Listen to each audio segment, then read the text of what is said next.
Hello and welcome to episode 107 of the Movie Bros podcast. We're your hosts as always. I'm Duncan, he's Hayden. Hello, hello. Hello, happy Friday. It won't be Friday because you'll be listening to this on the weekend. If you are an avid listener, yes, these episodes are recorded sometime earlier in the week and then they're posted on Sunday. We cover all eras of movies, all genres of movies. If you can think of it, we've either A, already talked about it, or B, tell us to talk about it because we want to talk about the things that people want to listen to, if that makes any kind of sense. Yeah, both this podcast and the Dunk's Movie Corner podcast are available on Spotify. They're available on YouTube. They're available on Instagram. If you're looking for a couple of dudes who just talk about movies for a couple minutes every week, that's what this is. And Hayden, what are we watching and what are we talking about this week? Well, this week we are doing our thing where we try and get out into the theaters at least once a month so we stay semi-relevant, in the know of what people are watching, what people are talking about. And this week we are talking about Spider-Man Brand New Day, the $2 billion mega juggernaut of a movie. $2 billion? It is now officially crossed $2 billion worldwide. Okay, for a second, I was like, $2 billion in the States? Which is... That's a crazy number. In any event, this is directed by Destin Daniel Cretton, who is most other known for Shang-Chi, for better or worse. If you like to look up something else he's done, he's also done the recent Wonder Man show, as well as the movie Short Term 12, which is very much a different vibe, but a decent movie. This is written by Chris McKenna and Eric Sommers. Both of them have done all the other Tom Holland Spider-Mans, so it sort of still has the same feel for everyone, so no one feels too out of character.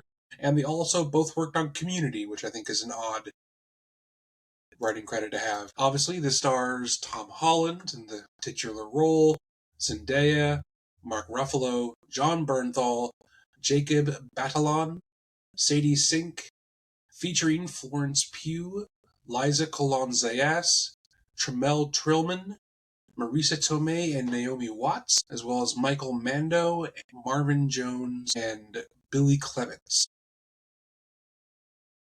This is scored by Michael Giacchino, who had also done all the other previous three ones, but again, a hugely prolific composer, one of my favorites. Hundreds upon hundreds of credits if you want to look it up. Cinematography here is by Brett Pollock, and I couldn't find a whole bunch of things he'd also done. He has also worked on Wonder Man, but there's a whole bunch of other things that I've just never heard of. No movies that really jump out to me and say, okay, that makes sense why they picked him for a Marvel movie, but we'll get to the cinematography here in a little bit. And that's kind of all the information I have for this. But as I said earlier, this is going to be kind of more off the cuff. Obviously, we're not, taking our phones out in the theater to take notes. And this was roughly about a week ago, but I'm sure it's still fresh in our minds. So, Duncan, why don't we start off with some, stars out of 5, and then we can get into the thoughts that we want to discuss. I would give this, without discussing it, somewhere between a 4 and a 4.5. I don't think a perfect movie, but pretty close for what it is. I go back and forth between 3.5 and 4.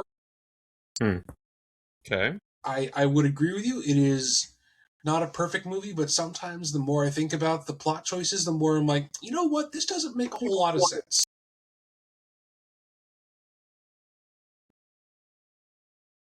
Still really liked it, though. And compared to the other three, this one... significantly better. Head and shoulders. Like, I think a couple weeks ago, we talked about No Way Home, the 3 Spider-Man movie. That one feels like an event movie that isn't going to have a repeatable amount of enjoyment on a home rewatch. I think this one will be just as fun if I were to watch it, on my TV versus a theater. Well, when you think about it, No Way Home if you remove the other Spider-Man, there's not really anything there. Well, that's the whole plot. So yes. But just it's not again. This is I feel like this is the first movie where it is truly his movie. It's actually about him and not about him That's and very a true. cast of characters. If that makes sense. Yeah, Like there are other people in the movie, but they are servicing his storyline, not a like an ensemble. If that makes sense. that's correct. That's true. Well, where would you like to start? What's the big things you want to open with? Do you have any thoughts at all? Well, I'm curious what your why did you not give this a higher score? Because I know you have such strong Spider-Man feelings. I, it has nothing to do with him as a character. Okay. I just don't love that this is how we're introducing Jean Grey. She feels I go back and forth. really out of character here. Yeah, I go back and forth on it because And that's kind I of had a like similar thought. I had a similar thought. because that's like the vast majority of my issues with this is that like if this is how they want to introduce the X-Men to the MCU, that's fine. Like if it, like this is how we want to like slowly drip feed mutants into things, that's okay. But like she's so one, she's really young. Two, she straight up like is just murdering people in this. I feel that this is going to be a hard sell to get audiences on board of seeing her as a heroine. I mean, I think Marvel has done a very good job of doing the whole villain to I mean, half of the like people on the Avengers or the new Avengers or whatever, these are all people who used to be bad guys anyway. Sure, So, sure.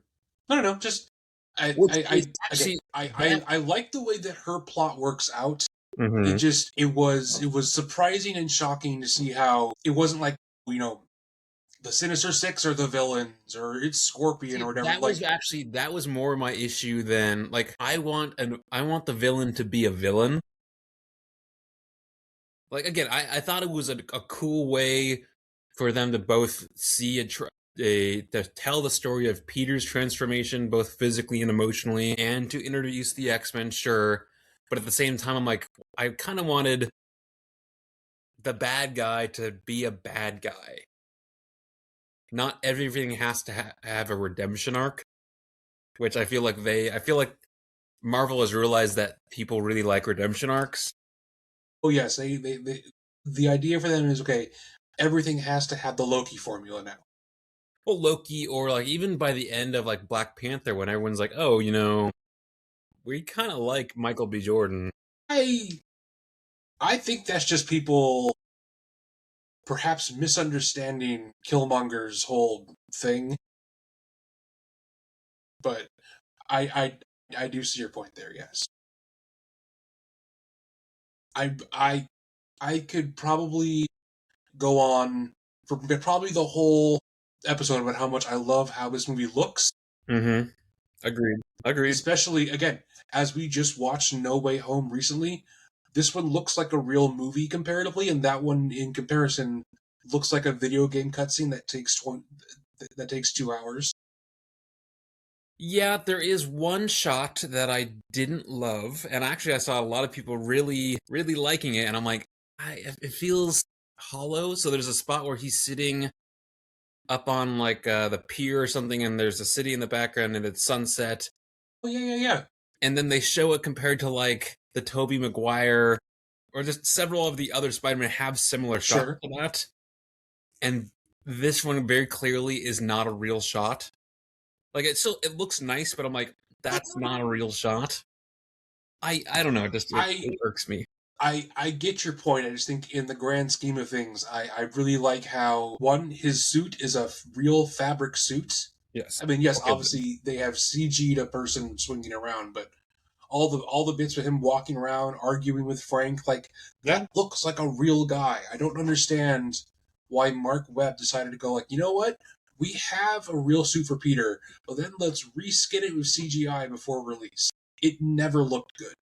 My real issue with this actually is that he's even again. I know that so there's two main factors of this. Is one, why does he still have an AI working for him? Naomi Watts. I get that. Like again, it's Yeah, the era that we're in, and he still has some Stark tech or whatever, but that still doesn't feel but inherently why Spider-Man would to he me. though? Because yeah, if everyone forgot who he is, why would he still have that? I again, on a broad spectrum, I really liked it. But the more you think about some things, the more like, you know what? I don't know if I enjoy this. And okay, he doesn't Like have a job. No one remembers he's that Spider-Man. So pissed me who off the whole fucking movie. How are you affording an apartment in New in New York, York? Yeah, at a nice loft. Yeah. like a loft apartment, and you're paying for all this like nanotech, which is obviously running up a huge electric bill, and like you Hey, don't have a fucking job. he's getting flowers basically every single day. Yes, I just again broad spectrum. I really enjoyed it. The Yeah. minutia here is a little frustrating. I do think those are semi nitpicky. Like, I think again, you can rate a movie either how much you enjoyed it. I think I really enjoyed it. I liked going to the movie to see it. It was like the web swinging looked amazing. The Oh yeah, POV stuff looked awesome. super great. You can also rate on how good the like is the movie a well made piece of art and like I'd say this one pretty comes good. closer than the other ones. Yes, so that's why like I again maybe not a perfect movie, but like I think a very solid. It's weird when I like we'll talk about this a little later in the episode when I'm talking about the movies that I've seen this week.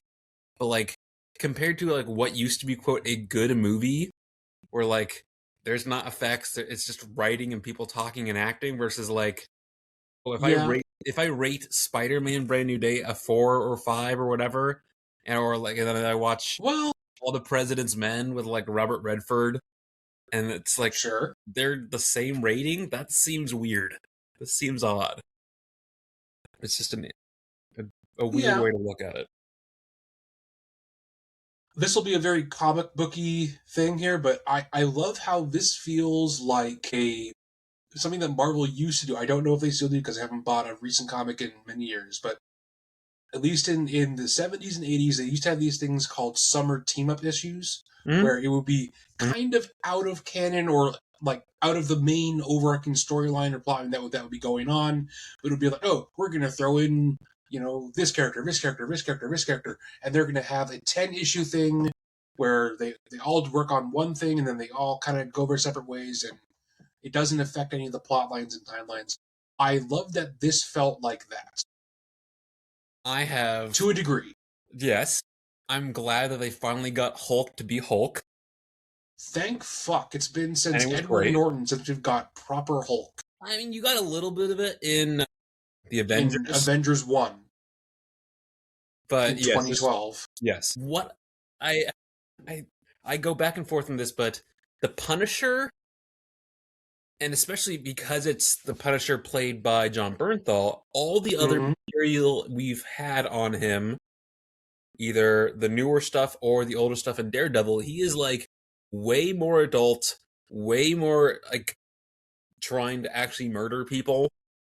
And I know to a certain Yes, point, I get that to a certain point they want to Disneyfy and see where he can meet with Spider-Man, but and I think it's nice to see that someone can like wisecrack and be funny with him, but at the same time, sure. like he felt a little too soft for me in this movie. I agree, but I'm gonna say it's okay simply because I think he feels a little softer in this because he's working with Peter, Mm-hmm. who in all versions, like comics and movies, Peter is just a nicer person than Matt Yes. Murdock. Matt Murdock is kind of a Oh dick. yes. Yes. Like, Yes. obviously, I get it, but like, I think Punisher is going to be nicer to someone who is nicer to him. Sure. That makes sense. I Now, do I think he should have been like absolutely like headshotting people they should more? have did something a little more because he didn't really do anything. All he did was shoot Peter at the end. That was kind of, I mean, spoiler alert if you haven't seen it yet, folks, because it's semi new, but If you go into this and you haven't seen it, there's obviously going to be spoilers everywhere. I've yes. already mentioned Jean Grey. Yeah. So, what are your so? I feel like I had a personal connection with the more emotional and romantic side of the story between Peter and Zendaya in this than any like I could not I don't give a shit about whatever happened. Like the first three movies, I'm like, No. I mean, this at least felt like the Well, classic I like think that yearner sure, and lover I like boy that in this one. romantic. I think it's easier to relate to this one because they're adults. I had a hard time caring about their high school relationship. Sure, absolutely, and yeah, this definitely felt I'm of like they were older. the opinion that we need to. I'm not saying like get rid of MJ forever, but I think we need a break. I think he needs to, at the very least, we need to introduce Felicia Hardy, maybe a a Gwen Stacy esque character. We spent 4 movies now, essentially him pining for MJ, Yeah. getting MJ, losing MJ. He doesn't seem to have a character arc outside of MJ, and I would love it if he would grow as a character. Well, that's why at least I'm glad that this movie or these, especially the Tom Holland ones, they invested more time in Ned. Yeah, that's great. The Tobey Maguire ones, or not Tobey. I mean, you kind of had some James Franco, but not really because the whole Green Goblin thing, and Yeah. Andrew Garfield didn't really have like a second person to banter off besides Gwen. No. So I'm glad that he has someone. I don't know if I love having like the guy in the chair vibes for all this stuff, but No, but what do you think of the reveal of what VMAX is? Because I have seen some people say that that is not as interesting as they thought it was going to be. sure, it's definitely not as interesting, absolutely. But also, I don't the whole damage control arc. I've seen a lot of stuff online about this, but how they're most likely just going to be the whole Weapon X. That's how they're going Yes. to slowly introduce mutants, Wolverine, things like that. And Metzger, I thought he was kind of a wasted character. He should have been more evil at the end. Yeah, it was the actor is too much of a chill, cool dude. Like there wasn't a lot of yeah. I needed more from that. I definitely needed more from that. I also think that the way they have written Jean Grey in this, it is going to be too easy to side with the anti-mutant vibes that they're gonna have with any aggressors later. Like Well, I think I they are don't feel sorry for her for like for Frank almost shooting her. I don't feel sorry for her being like hunted down. Like you are obviously a threat. sure. Yeah, and it's again interesting that I saw another thing where like she's trying to access all this information about VMAX and get to her sister, and instead of like she could be literally anyone she wants, and she's like, let's be the really obvious villain Scorpion and draw a bunch of attention. Like you could have just Yeah. been an Well, employee. You yeah. could have just done this much easier. Well, it's just like okay, when they're in that scene when they are hiding out in the vault and she's super close to them, and she briefly accesses Metzger's mind. Why doesn't she just read his mind about what VMAX is then? Well, he doesn't even know what VMAX is. Only the That's sister knew true. when she looked up at the vent. I think it's an interesting choice, but I think it's kind of fucked up that they have now made as Peter essentially make the prototype for what Sentinel technology is going to be. To a certain Like degree, yes. there are shots in Days of Future Past where it shows people in those like mutant concentration camps, and Yes. they all have those little Yeah. glowing things on the back of their necks. Boy, that looks really similar Yes. to your fucking inhibitor chip, Peter. Yep. Which is an interesting idea. Yeah. What else? So, do we feel like this was a small potatoes movie, perhaps a big potatoes movie? Her Florence Pugh's rationale for what is big or small didn't really make any fucking sense. No. Like Spider-Man, even if she doesn't know who Peter is, she would remember Spider-Man possibly, helping to fight Thanos. And, he has had so many more larger villains than she has. And then if you look up, okay, here's scenes from Thunderbolts. They're having to get multiple people to lift one concrete slab. Like, you guys are being nearly beaten by bricks. I think if anyone is the small potatoes here, I think it's him. Or I think it's her. In her office? Yes, with the magic water. Special water that isn't opaque. Yes. But those scenes aside, when I was looking at it objectively, I'm like, well, I feel like this is kind of in the comics where you would literally get maybe one or two panels where like, oh, so and so is going to call Reed Richards for advice. Yeah. And well, that was my thought as well. It's like, okay, she's taking the place of like, okay, in the past you would have asked Doctor Strange for help, or Iron Man, or Reed Richards, or whatever, or Tony. Yeah. So I again, if we're going for the vibe of like a summer team up issue, this kind of ticks those boxes for me. Yeah.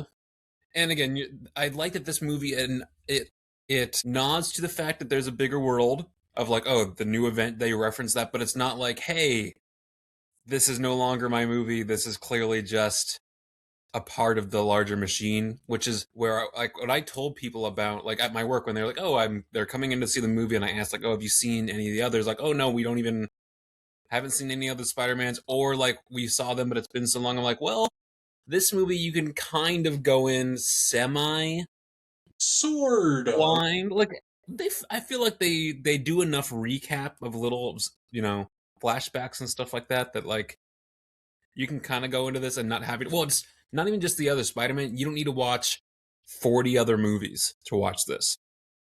Yes. Which for a while I think was the selling point for Marvel, was like, oh, you're becoming part of this if you got in early enough.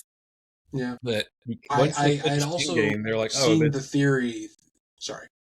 It's just once they finish Endgame, trying to be like, oh, we're still continuing the same story, which means if you're coming into this now, which some of Disney and Marvel's clientele are kind of aging out of this, so they're trying to bring in new customers like the younger crowd or the older, whoever. They have to convince them to kind of backlog and watch a bunch of shit. So yeah, that's why I think they need to, do more stuff like this where touch base on things that are outside of this, but actually make the movie about the singular character. Sure. What was I going to say? I don't know. I don't remember. So I think we both agree that Punisher Sheems, lightweight baby, obviously a little softer here, almost to the point of being out of character. That being said, I really liked his scenes where he's just standing around arguing with Peter. I think that's a lot of fun. Yes, they are a lot of fun. They do have natural chemistry. Yeah. Yeah, I don't know. I do go back and forth because I like that there is that kind of team-uppy vibe, but at the same time, I'm like, isn't he like I think of some of the stuff he did in the Daredevil series. I'm like, dude, he is like, yeah, or his own series, or hanging people by meat hooks and like, yeah, pretty fucked. Well, that's another issue though. You think about, okay, so if everything is now connected in a way in which you cannot unconnect them for certain projects, like if this is happening, that means this character should also be there. Where's Daredevil?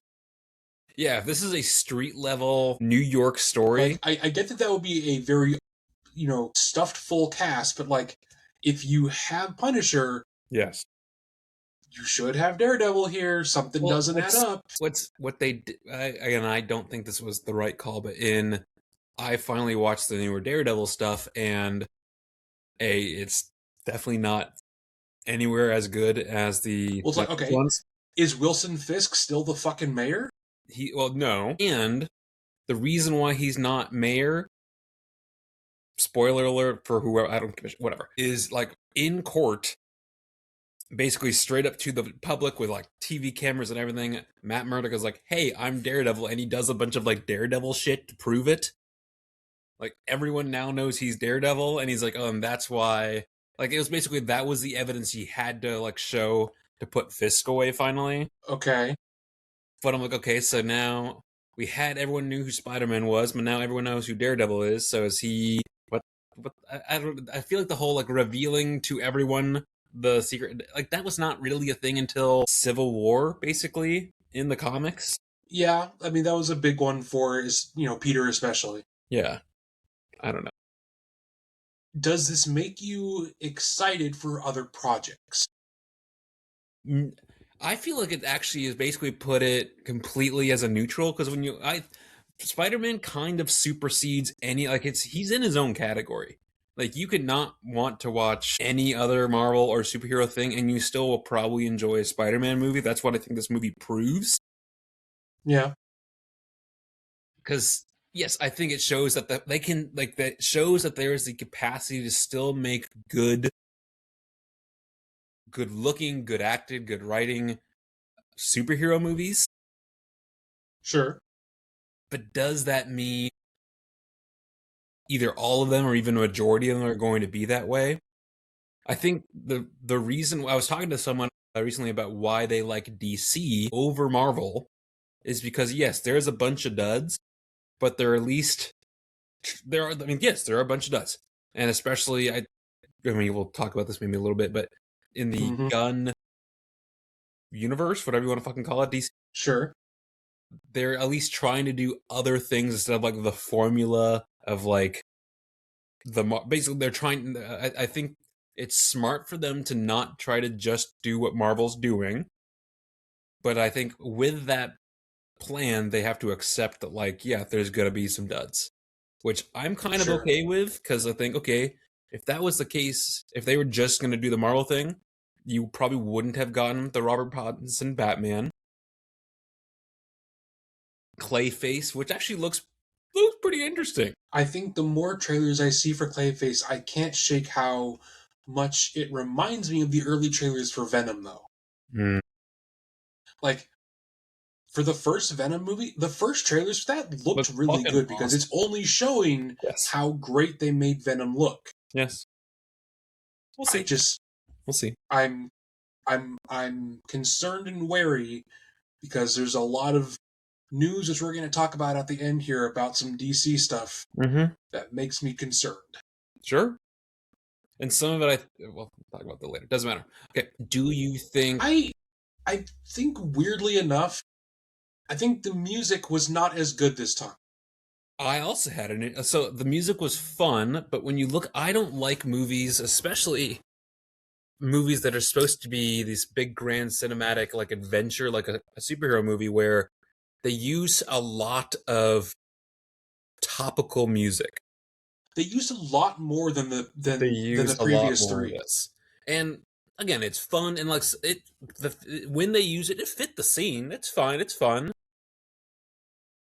But I kind of I was like, okay, the iconic Danny Elfman Batman or like the classic Tobey Maguire Spider-Man music, like there is a whole soundtrack for that. And I guess I'm sure this probably has a whole actual OST for it, It does, but and at some point, yes, the other three movies are also recycling themes. This one doesn't feel as interesting. I think the themes that they gave for Jean Grey are extremely forgettable and it I kind of just remember. electronic wah noises. Like that's not that cool. Like I love Michael Giacchino. I own so many of his things physically. This one doesn't do it for me. Nah. It doesn't like even looking back on it like during the high action sequences where it's not playing like radio music, it's playing the actual score. It didn't feel like heroic and actiony as like some of the main battles in No Way Home felt. I didn't think this accomplished that as well. I think color grading wise though, especially for the scenes where he's swinging through streets or he's you know Yeah. Yeah. fighting Scorpion at night, I think it Hmm. looks head and shoulders better. Significantly, yes. Yeah, I think to the question I posed to you, or like, okay, are you interested? Does this make you interested in other titles? I don't know that this makes me more optimistic about X Men, but I'm more curious to see what they're going to do with it. Just because Yeah. this version of Jean Grey's is it's very much the Ultimate X-Men run than it is like the Claremont X-Men run. Well, there's been what I think Sure. works for any kind of movie based off of a comic book is there are so many versions that you don't have to like, oh, I'm just going to copy this exactly. You can pull little bits from a bunch of different things to make it the version that Sure. you want it to be. Because I think that's the mistake where if you're trying to do something like shot for shot, it's never going to be as good as whatever the original was, For whatever sure. the other media is. I do think the fact that she is so young is going to be a little weird. Like I Well, like that like she's also not a child actress, but like no, she's compared to early Samara 20s. Weaving, Yeah. who got cast as Emma Frost, which I think that's fantastic casting, but that's a really big age difference. Well, there, I can't. I'll see. I'll have to see if I can find it. But someone said, "Oh, there's a. Of course, there's a run where Emma Frost has her own school Yes, eventually she does take over for Charles. and loses her students, and that's why she like kind of loses her way. And so, I think the main reason they casted so young, she can act. She knows what she's doing. Sure. I think she's young enough because again, they're trying to bring in a younger audience, and that's a good person to bring in Trying to straight bring from over Stranger people from Things. Stranger Things, That's a obviously. good idea. But also, she's young enough to where she can play this character for a while. I think they saw Yes. that there's a certain point where, okay, are they going to have Hugh Jackman play this person till he's 90 or whatever? I hope that they recast him. I think there's definitely going to be a scene later where because he's from a different timeline, he's like, "Oh wow, you remind me so much of my Jean. She was younger." Sure. Like I'm putting money that that conversation is going to happen.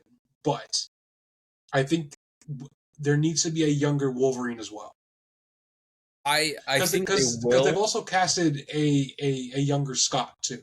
Yeah, Connor or Kit Harrington, whatever his name is. Yes. I think they do cast Wolverine, but I do think he is not part of the initial casting.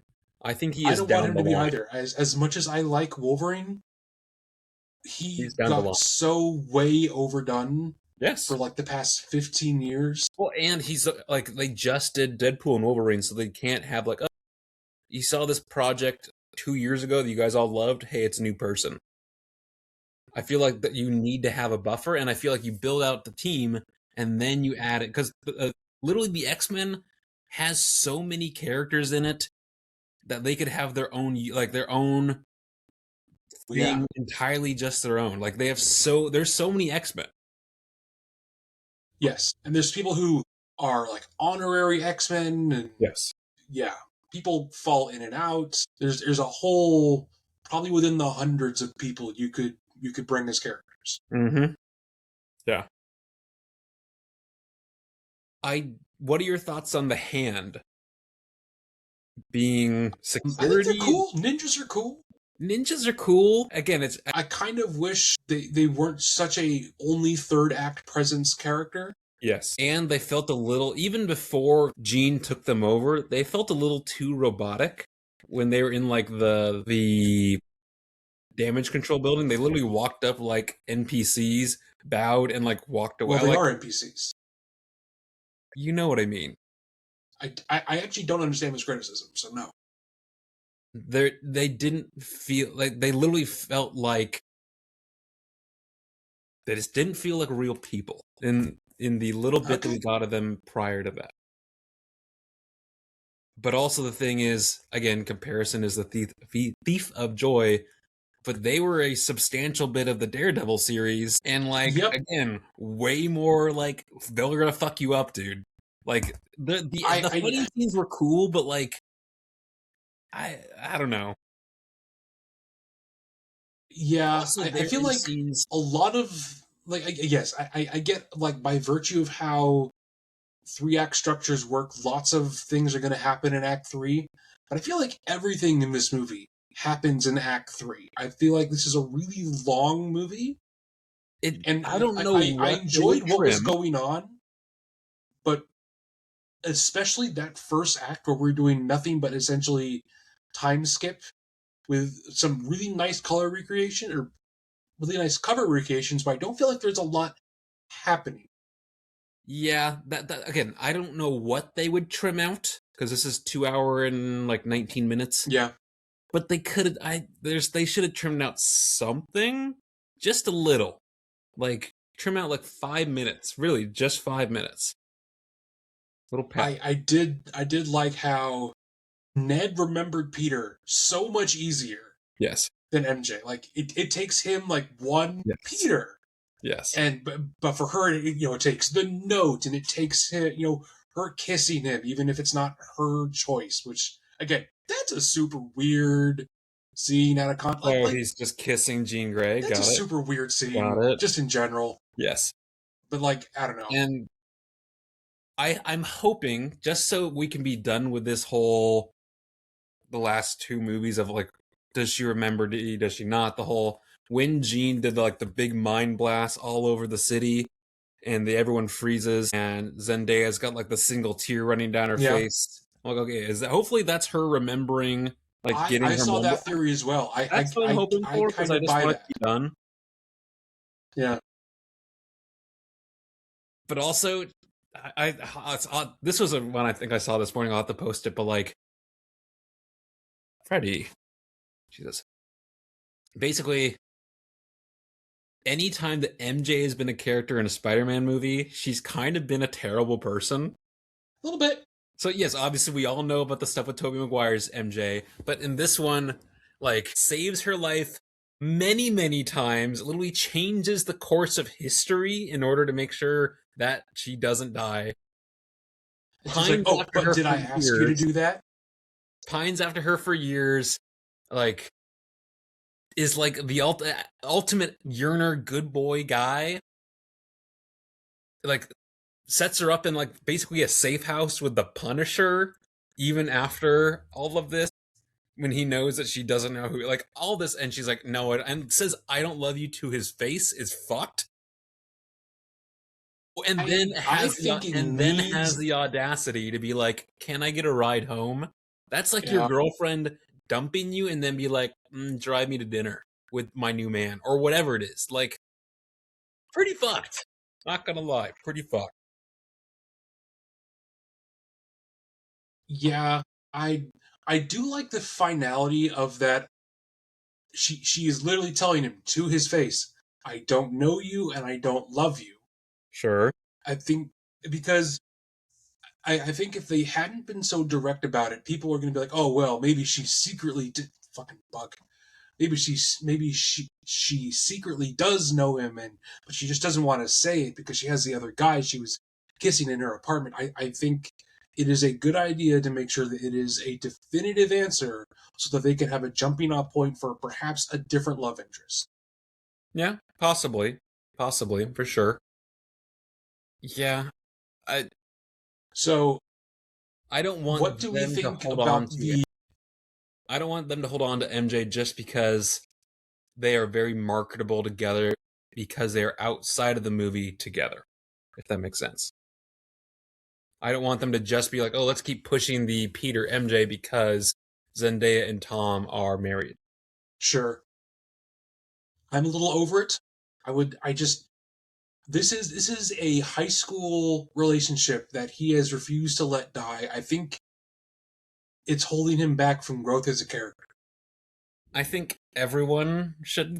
You wouldn't want to wish pain on anyone, but I do. Yeah, I feel like for the sake of growth, Yeah. everyone kind of has to go through stuff like this at some point.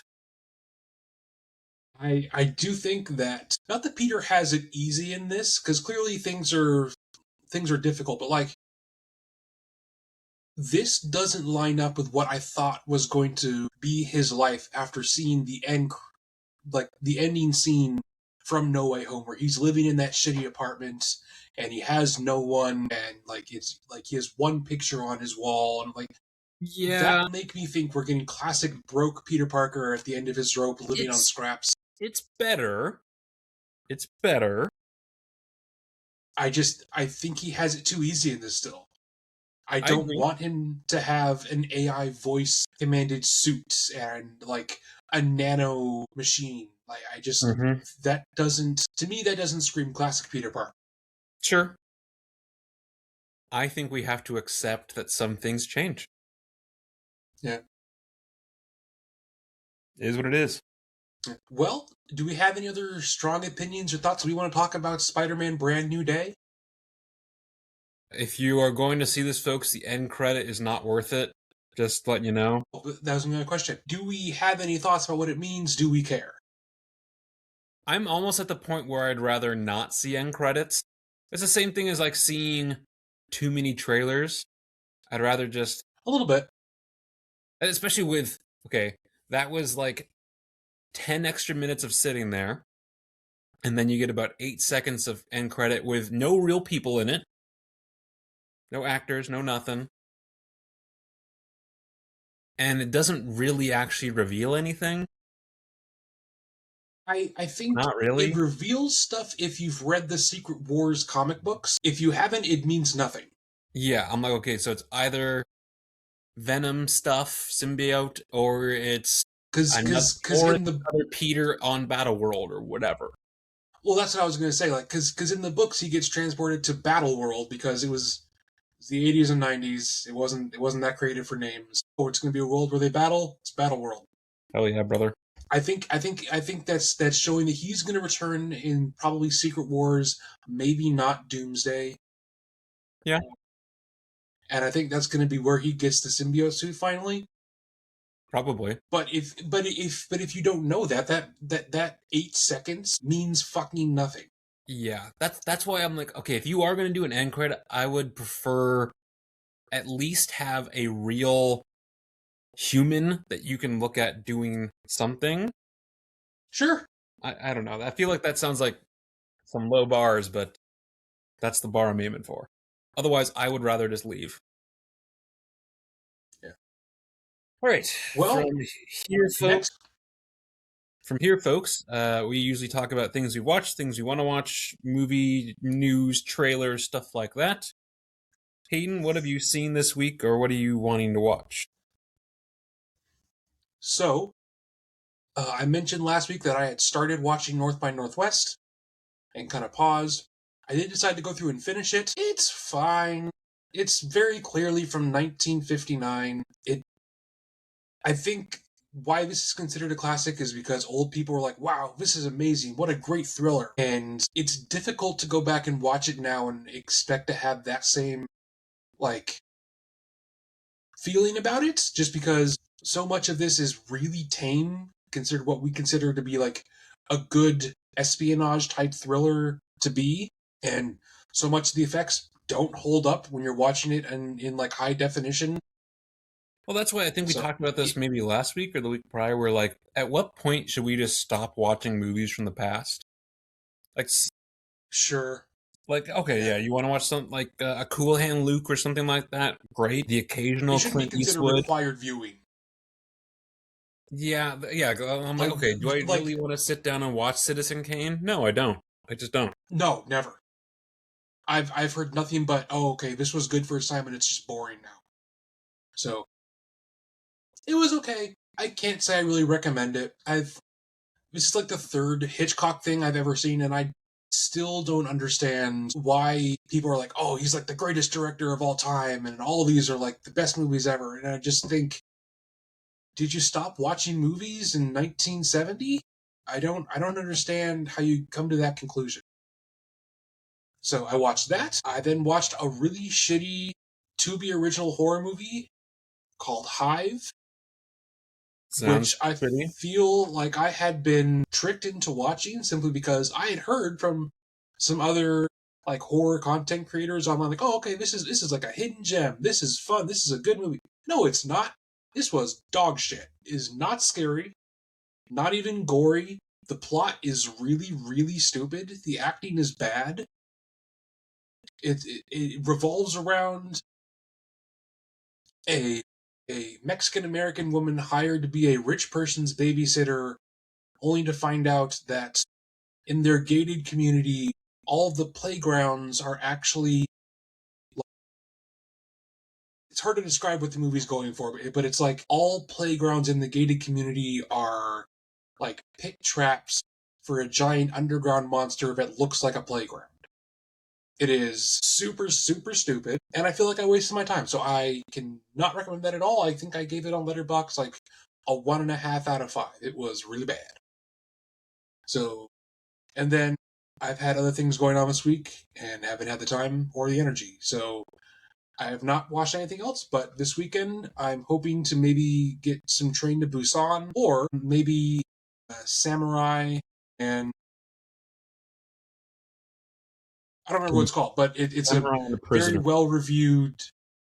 I'm sorry. The Samurai and the Prisoner. Yes, it's a very well reviewed murder mystery set in like Bushido, Japan, which looks very cool. So if I have time, I'll be doing that. Duncan, what have you watched?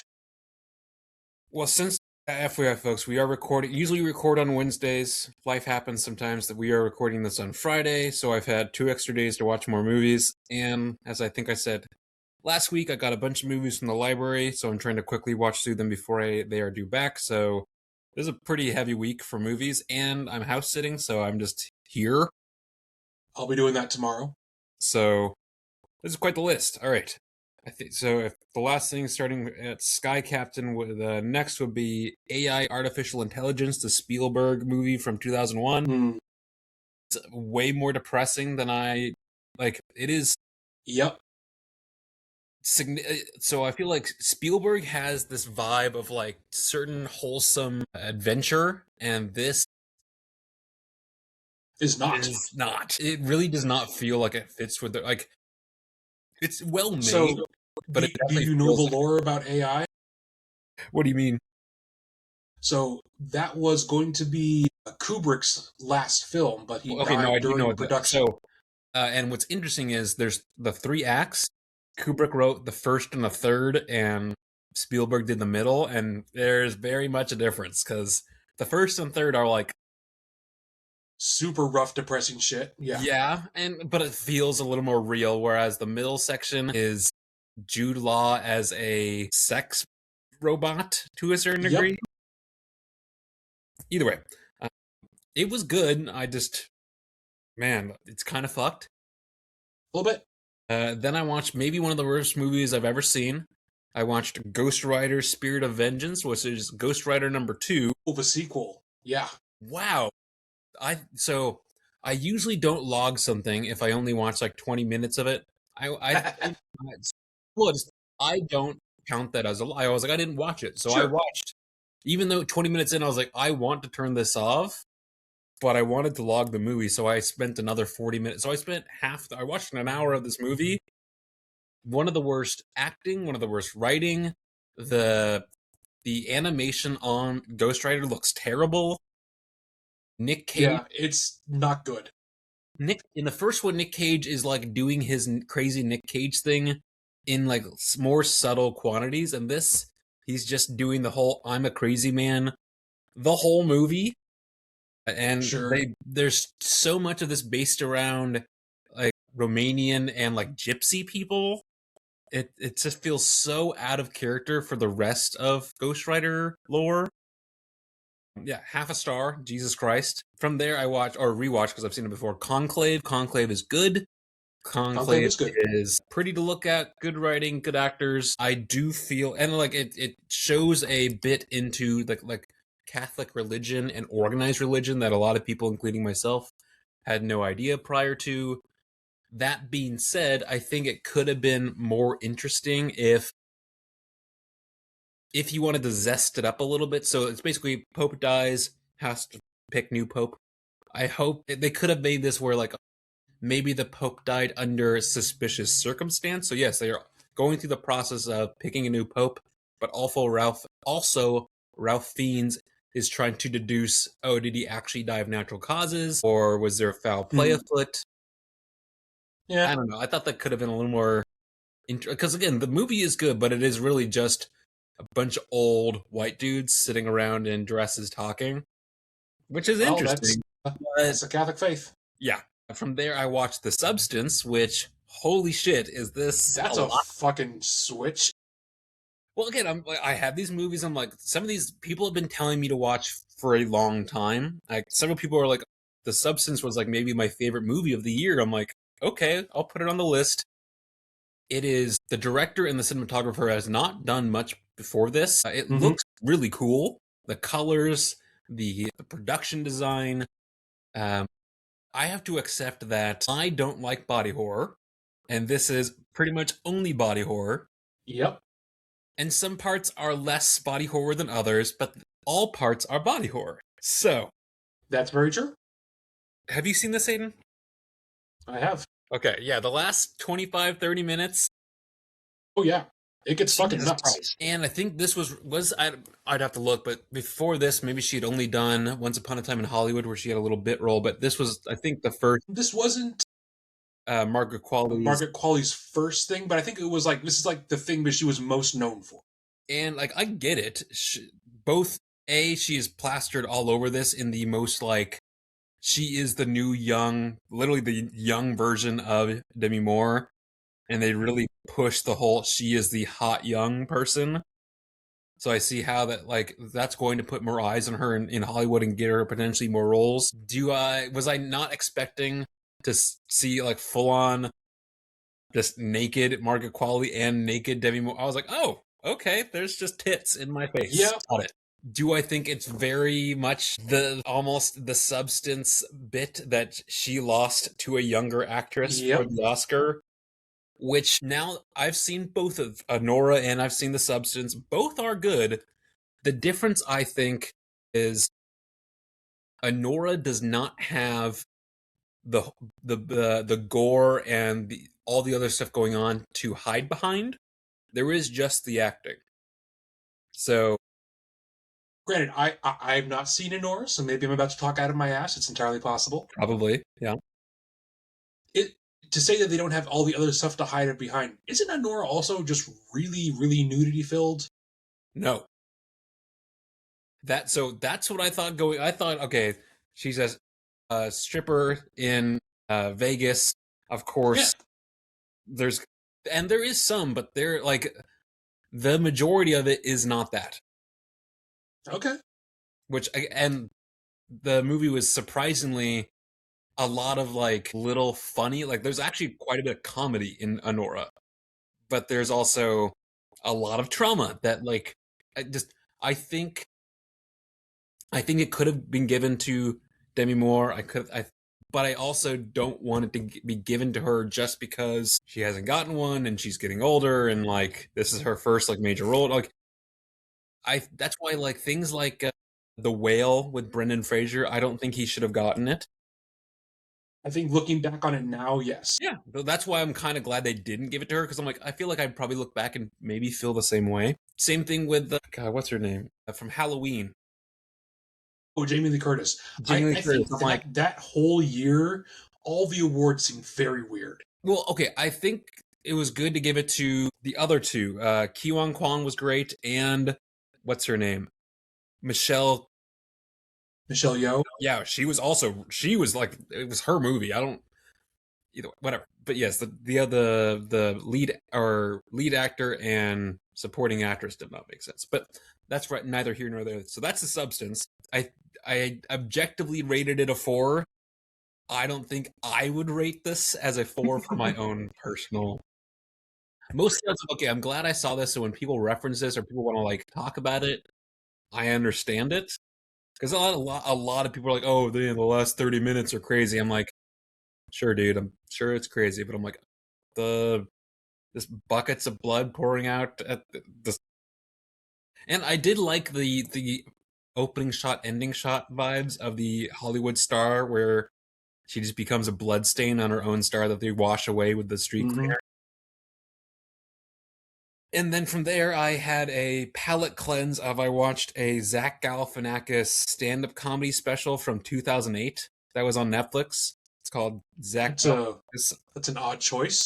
Well, it was just like, oh, I'm like, okay, I need something else. So I quickly put on Netflix, and I was like, oh, you want to watch this? It's 45 minutes. I'm like, perfect. I'll watch that for 45 minutes. So he's very funny. It's him playing the piano and just doing bits. It's great. I would say great for what it is. I find it hard to rate, especially stand-up comedy as anything more than a 3. I think it has the ability to be not funny and be less than a 3, but like I can't imagine a stand-up comedy rating higher than a 3 in any way because it's just someone telling jokes. I don't know. From there, Spider-Man, and then High Fidelity I've seen before, but I Sure. was one of those.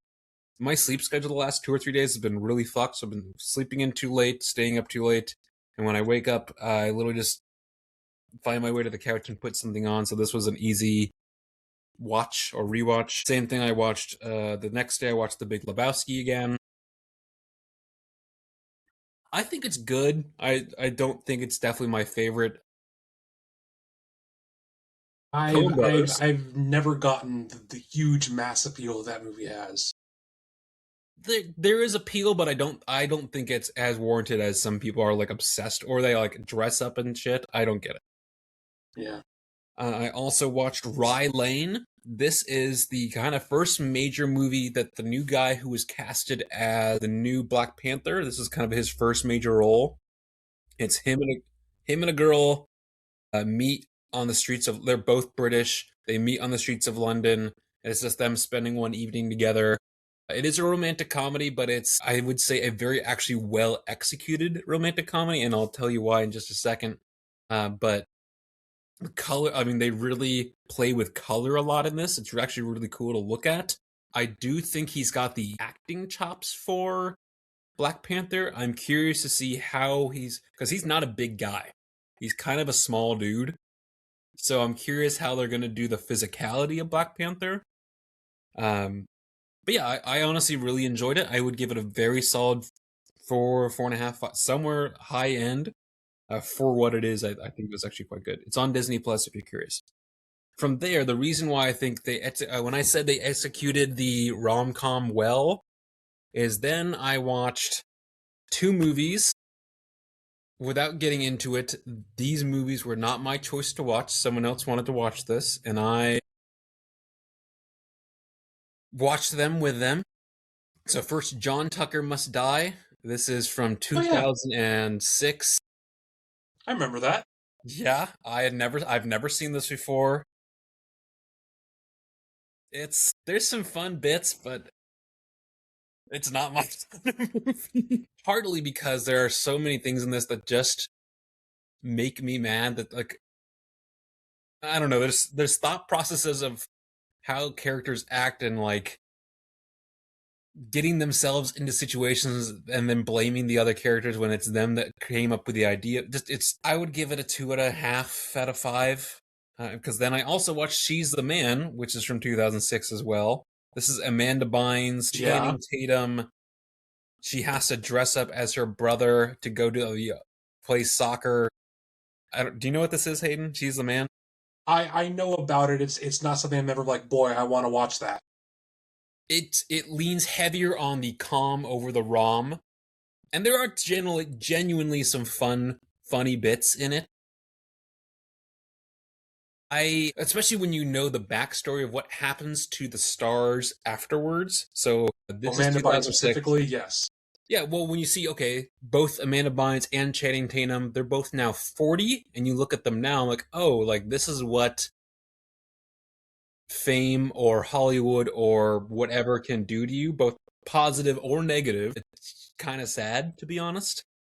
That aside, again, like of those 2006 rom coms, that would be the one that I would enjoy more. But there was because Amanda Bynes is a Nickelodeon star. That's how she got her start. And there were several bits in this where it kind of felt like a Nickelodeon movie to a certain degree. It's not, but it definitely kind of felt a couple points where like, okay, this comedy is like TV comedy, if that makes sense.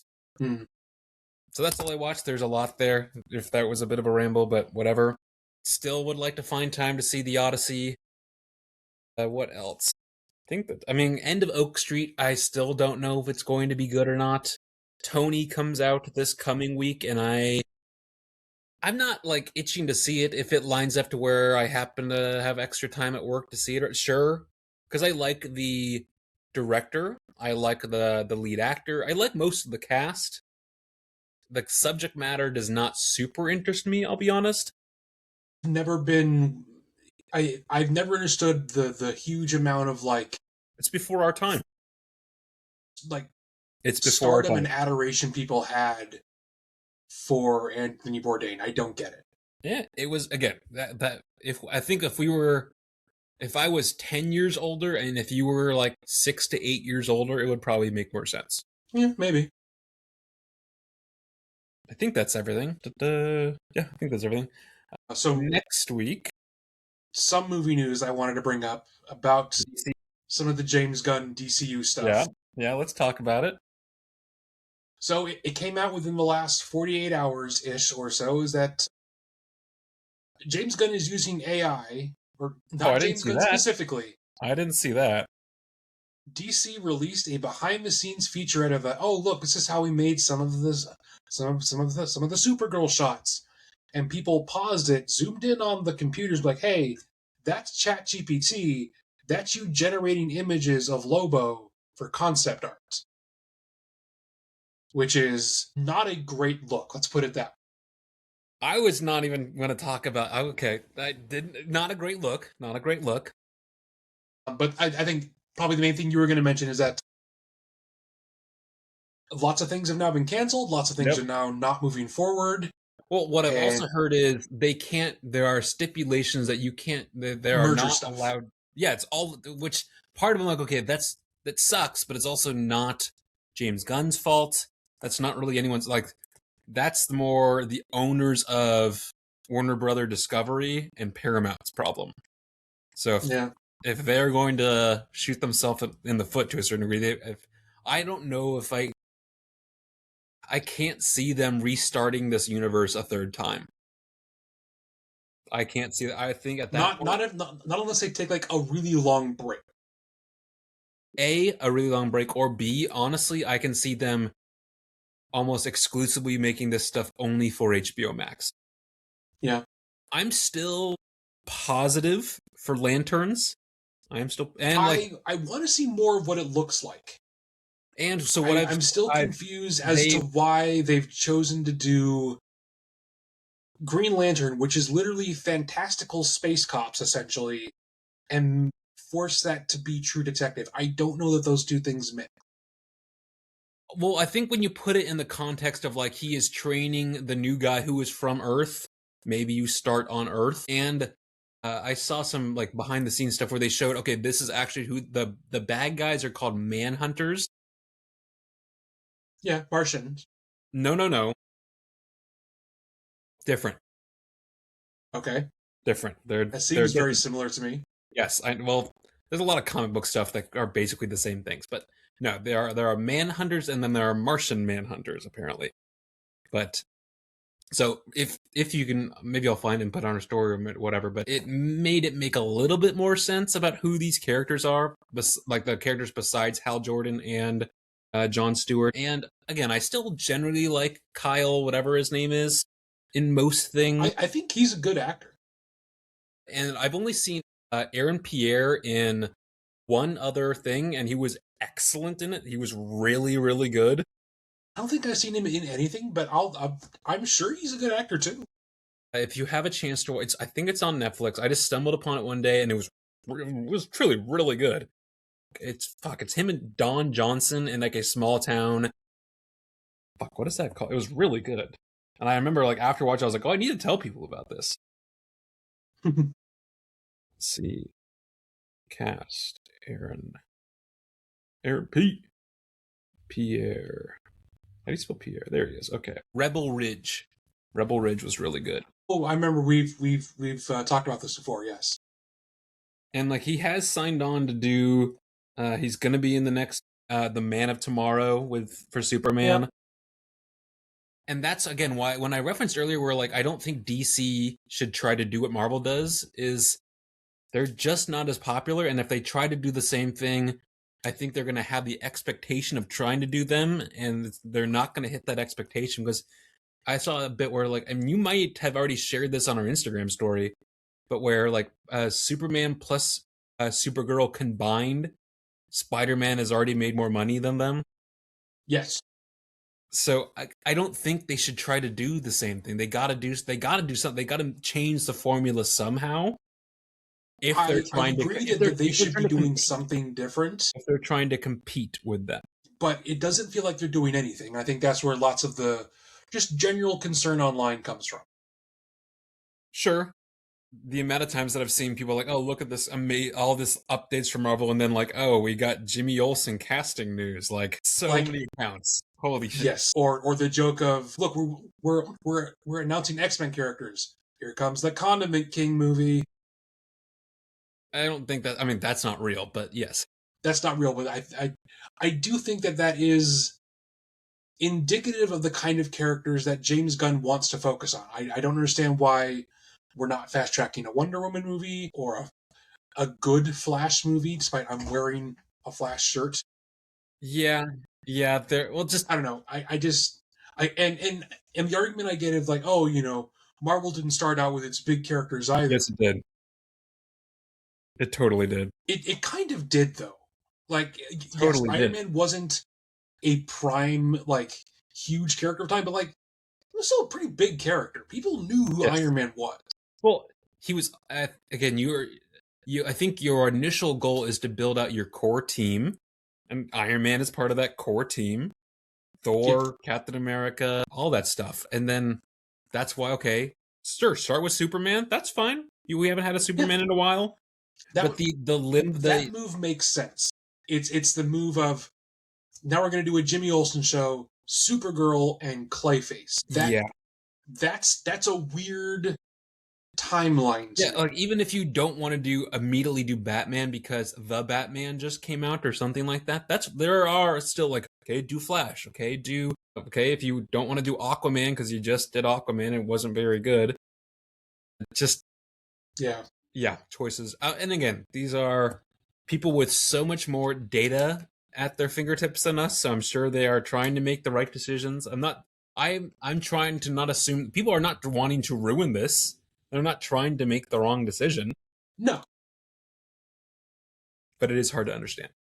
I did see a thing, and it's the internet. Maybe it wasn't real, but Zack Snyder coming back possibly to do Dark Knight Returns as an animated show. Yeah, so even actually on that subject, which was I would take this with a grain of salt.